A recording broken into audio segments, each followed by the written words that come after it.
السلام عليكم متتبعي قناة حلويات أم هدى. وصفة اليوم وهي بيتزا سائلة في المقلاة، كتجي رائعة. فإلا عجبتكم الوصفة ديال اليوم ما تنسوش الاشتراك والضغط على الجرس ليصلكم كل جديد. خليكم مع المقادير وطريقة التحضير. بسم الله، نبداو على بركه الله في تحضير هذه الوصفه. كنحتاجو 100 غرام من الدقيق الابيض، اي كاس غير ممتلئ، وعندي 5 ملاعق كبار من الحليب. يمكن لكم تستعملوا 3 ملاعق كبار او 5 ملاعق كبار من الياغورت الطبيعي.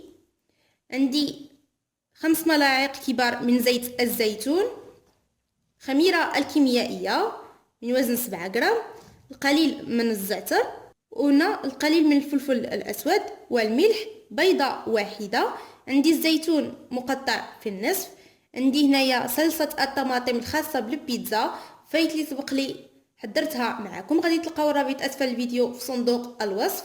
وعندي هنايا فلفل أحمر وأخضر يكون مشحر مع قليل من الإبزار أو الفلفل الأسود وزيت الزيتون.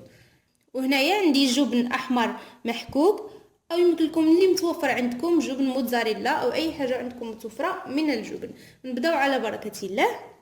كناخذ اناء وكنوضع فيه الحليب كما سبق لي وقلت لكم، اللي عنده ياغورت طبيعي كيعوضوا بالحليب. وهنايا غادي نضيف بيضه، ثم غادي نضيف زيت الزيتون هي 5 ملاعق يكونوا كبارين. هنا غادي نضيف الفلفل الاسود او الابزار والزعتر يكون محكوك، والقليل من الملح. كنخلط الكل بالفورشيت.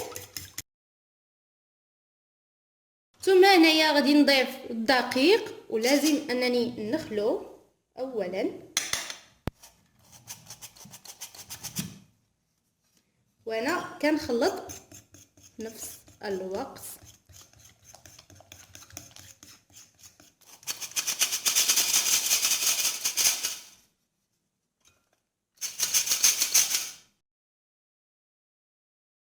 ثم انا هنايا غادي نضيف الخميره الكيميائيه اللي فايت لي انني غربلتها، وغادي نخلط الكل جيدا. كتلاحظوا ان القوام ديالو كيكون بهذه الطريقه.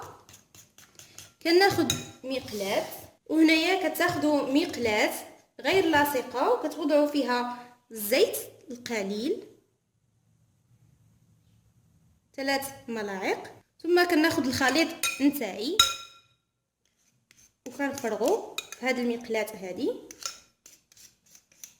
اللي وضعت فيها الزيت. هنا من بعد ما تفرغوا الخليط نتاعكم كتسرحوه بهذه الطريقه هذه. الخليط ديالكم كيكون قليل ولكن راه كاين تفاخ. ماذا لعدم ظهور طريقة وضع صلصة الطماطم فوق العجين، ولكن الطريقة سهلة. بعد ذلك نضع الفلفل الأخضر والأحمر كما هو واضح في الصورة. وهنايا كنوضع الجبن الأحمر المحكوك بهذه الطريقه هذه. ثم كناخذ الزيتون الاسود وكنوزعو، كنستفو بهذه الطريقه هذه.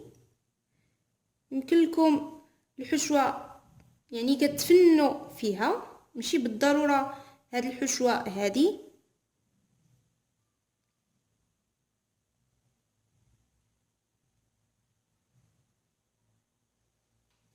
نغطيها وغادي نوضعها فوق النار، يعني كتقللوا عليها حتى التالي. كنوضع المقلاة بهذه الطريقه هذه. انا هنايا غادي نخليها لمده 10 دقائق. وكان هذا هو الشكل النهائي نتاع البيتزا السائله في المقلاة. كتجي رائعه، هي فقط انكم تخليوها لمده 10 دقائق. وهذا هو الشكل ديالها من الداخل.